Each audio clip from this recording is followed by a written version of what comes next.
so much. My name is Richard Gage, AIA. I've been a practicing architect for 20 years, and I'm a member of the American Institute of Architects. Let's take a look at World Trade Center 7 now. It was 47 stories tall, what would have been the tallest building in 33 of our states. It was not hit by an airplane. Let's take a look at the evidence of World Trade Center 7 and see how it stacks up against the typical features of a controlled demolition, starting with, is there a sudden onset of destruction? Let's listen to this emergency word. We were watching the building actually because it was on fire. The bottom floors of the building were on fire, and we heard this sound that sounded like a clap of thunder. Turned around, we were shocked to see that the building was, it looked like there was a shock wave ripping through the building, and the windows all busted out, and it was horrifying. And then, about a second later, the bottom floor caves out, and the building followed after that, and we saw the building crash down all the way to the ground.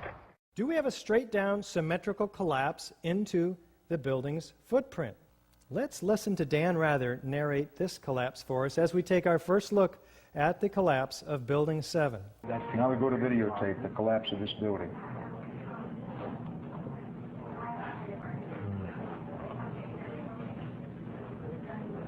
It's amazing. Amazing, incredible, pick your word. For the third time today, it's reminiscent of those pictures we've all seen too much on television before, when a building was deliberately destroyed by well-placed dynamite to knock it down. Let's take a look in this side-by-side comparison with a known controlled demolition on the right. Did the building fall into its own footprint? Pretty much so. Do we have demolition waves? And how do these remove the column support? Well, here's a floor plan of Building 7. Now, to bring a building smoothly, symmetrically into its own footprint without falling over, what we have to do is remove the core columns, because what we want to do is bring the outside of the building in on itself. Now, this involves a high degree of precision that fire is not capable of. Do we have a free fall speed of collapse through the path of greatest resistance? You can see second by second the building gaining downward momentum. You can plot the drop distance on a graph of time, and it fits the free fall curve almost perfectly. What does this mean? That the columns had to have been removed, and removed virtually simultaneously on each floor, synchronistically timed, so the building had no resistance virtually on the way down. Do we have a total dismemberment of the steel structure? We had a 47-story skyscraper compressed to 4 stories. Do we have sounds of explosions, though? How about Kevin McPadden? This was a boom, and like you felt a rumble in the ground, like almost like you wanted to grab onto something. That, to me, I knew that was an explosion. There was no doubt in my mind. Do we have enormous clouds of pyroclastic smoke from the pulverized concrete?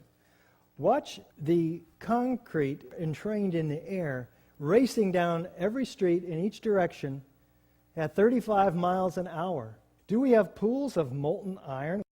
Here is Building 7 at A and B, and here is the North Tower and the South Tower. These hot spots are 1,340 to 1,370 degrees. These are the temperatures of the hottest office fires. There was no fire on the surface of ground zero after the collapses. What are we measuring here? We're measuring the molten metal that was seen by these first responders. Let's listen to John Gross, lead engineer of NIST, tell us about the molten metal from his perspective. First of all, let's go back to your basic premise that there was a pool of molten steel. I know of absolutely nobody, and no eyewitness who said so, nobody who's produced it. You'd get down below and you'd see molten steel running down the channel rails, like you're in a foundry. Like it was like lava lava from a volcano. No eyewitness who said so. There actually melted beams where it was molten steel that was being dug out. No eyewitness who said so. Underground, it was still so hot that molten metal dripped down the sides of a wall. Nobody who's produced it. What is the problem here? Somebody's lying. I'm going to leave it up to you to make your own conclusions. How about chemical evidence, though? What produced all this molten metal? And what is thermite anyway? Thermite. An incendiary used by the military, thermite is a compound of iron oxide and aluminum, which when ignited sustains an extreme heat reaction, creating molten iron. In just 2 seconds, thermite can reach temperatures over 4,500 degrees Fahrenheit, quite enough to liquefy steel. Dr. Steven Jones performed chemical analysis on the previously molten metal. Dr. Jones received no less than 4 separate samples of World Trade Center dust, some of it from Jeanette McKinley's apartment across the street, where the windows blew in and filled her apartment with dust. Another sample was found like 10 minutes later on the Brooklyn Bridge. Well, he takes this and he puts a magnet over it, and he finds that there are small particles that come up to the magnet. Some of them are angular, some of them are round. They look like this. If you had thousands of cutter charges going off in the columns and beams throughout the building, and they were under this incredible pressure, what you'd see is something like this. Tens of thousands or millions of tiny droplets. What's the shape of those droplets? When a liquid is dispersed like this, its surface tension forms itself into almost a perfect sphere. Would there possibly be any unignited thermite pieces in the World Trade Center dust? Indeed, he finds it. It also comes up to the magnet from his dust samples. Many chips. This one, 1/16 of an inch long, red on one side, gray on the other. The red side is composed of tiny iron oxide particles and aluminum. The Lawrence Livermore Lab came out with papers about this stuff. The particles being so small allow for almost instantaneous ignition between the two chemicals, the aluminum and the iron oxide, producing very explosive results. He continues his study and finds additional chips that are partially ignited, with spheres embedded in them. With Dr. Jones and his small team of scientists, through EDS, XRF, and WDS, identifies the components of these spheres and chips, predominantly iron, along with aluminum, oxygen, silicon, 1,3-diphenylpropane. The results, coupled with the visual evidence, he says, at the scene, such as the flowing hot liquid metal, providing compelling evidence that thermite reaction compounds were deliberately placed in both World Trade Center towers and Building 7.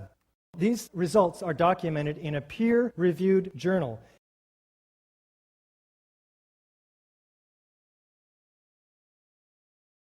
Let's listen to what FEMA did conclude, because it is interesting. Evidence of a severe high-temperature corrosion attack on the steel, including rapid oxidation, sulfidation, and subsequent intergranular melting. Very interesting. Remember, office fires don't melt steel. What melted this steel? Capable of turning a solid steel girder into Swiss cheese, like this former wide flange column from the structural steel in Building 7.